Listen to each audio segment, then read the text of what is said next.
plan to stop the chemical, physical, and emotional mutilation of our youth.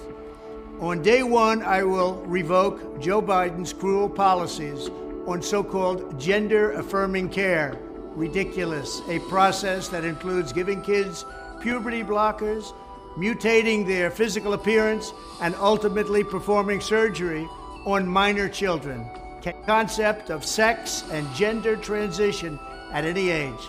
I will then ask Congress to permanently stop federal taxpayer dollars from being used to promote or pay for these procedures and pass a law prohibiting child sexual mutilation in all 50 states. It'll go very quickly.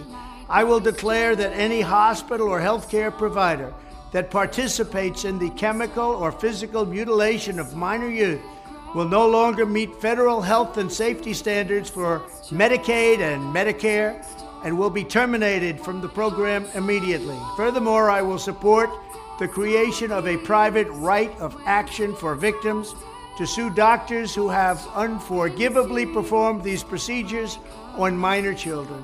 The Department of Justice will investigate Big Pharma and the big hospital networks to determine whether they have deliberately covered up horrific long-term side effects of sex transitions in order to get rich at the expense of vulnerable patients, in this case, very vulnerable.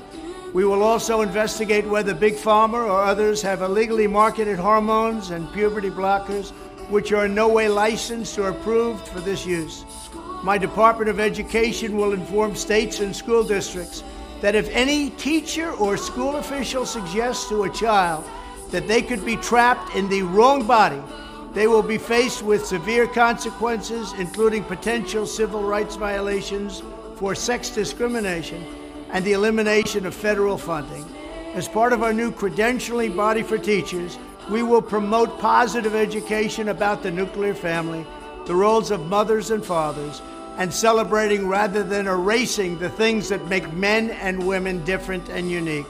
I will ask Congress to pass a bill establishing that the only genders recognized by the United States government are male and female, and they are assigned at birth.